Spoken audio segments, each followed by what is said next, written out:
Hey guys, real quick question with South Park and Family Guy, Brickleberry now.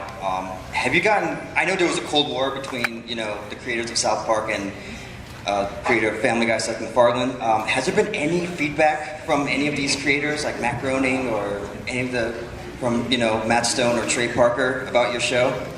No. I think because we are in Atlanta and we make the show in Atlanta, which is awesome because we support Atlanta. But it's also a very insular community, and we don't have.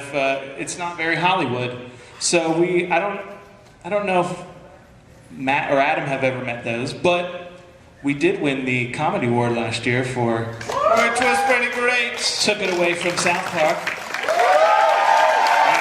I don't know if we really took it away.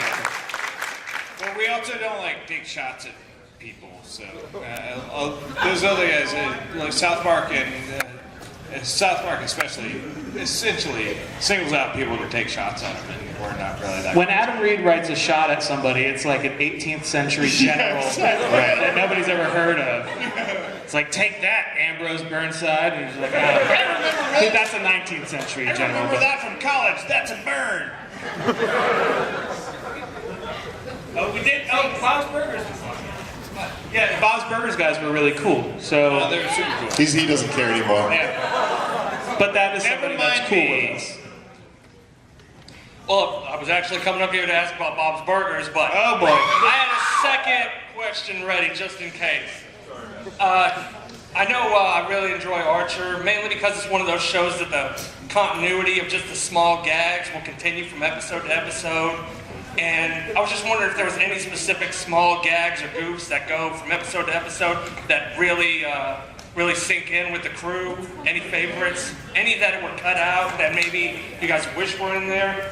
The Gypsy Woman is the best joke. That Gypsy Woman, if we don't see a Gypsy Woman episode sooner or later, oh boy. There's one drone who stands around and stares at the camera pretty much every episode. I don't know to look out for him, but he's got a pretty creepy look to him. It looks like you. No, He looks like Brian, but he's voiced by Tom Hanks. Keep up on IMDb. Tom Hanks is a prolific actor. Chad, was there any runner in the chat? Was there any ongoing joke you really liked? Oh man. End of the mic.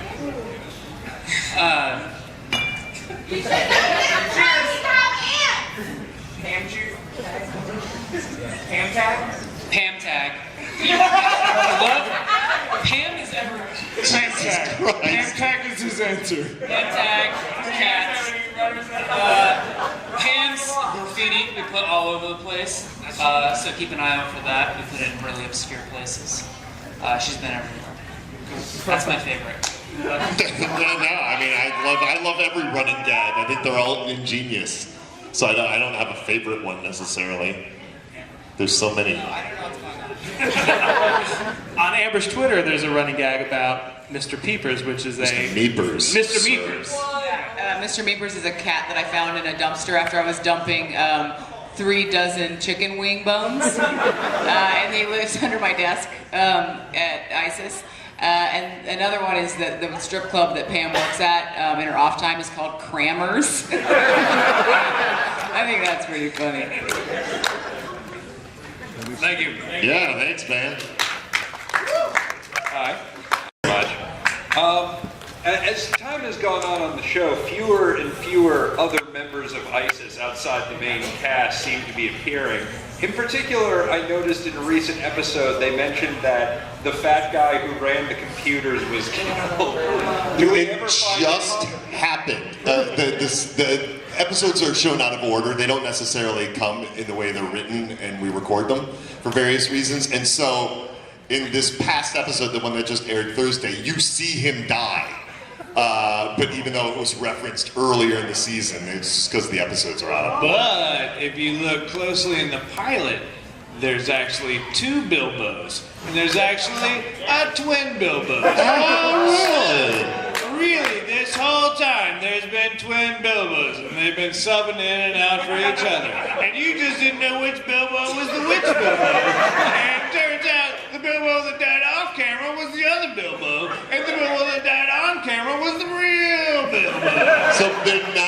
more Bilbos. Mystery solved. So we ended exactly the same place. Bilbo's gone. Thank you very much. Yeah, thanks. This question is for all of you. I haven't seen any of season 4, but to my knowledge, Conway Stern still hasn't come Bilbo back. dies. Bilbo dies in season 4. I'm sorry to tell you. He's like, who? And Bilbo, other Bilbo dies. No, Conway Stern. Yes, Conway Stern, yes. Conway Stern makes an appearance in season 4, He does. and he's interacting with Krieger. He is. And does Brett the Bleeder get shot in season 4? Oh, yeah. In a spectacular way. Absolutely spectacular. What's that? Does he die? Because he's always just bleeding. No, it's Neil. We can't kill Neil's character. The thing with Brett is that he has a lot of blood. He has more blood than you have blood. Thank you. Yeah, it's got to be because of Krieger. I assume. Hi, I'm obviously a big fan of the show. I'm interested in the scripting of the show. All of you are really funny people. How much does improvisation kind of play in terms of the dialogue? Because you obviously know your characters so well. You know, we get that question a lot, and it's because Lucky and I are improvisers. That's actually where we started as performers. But the scripts are so well written that there's really not a lot of space for improvisation.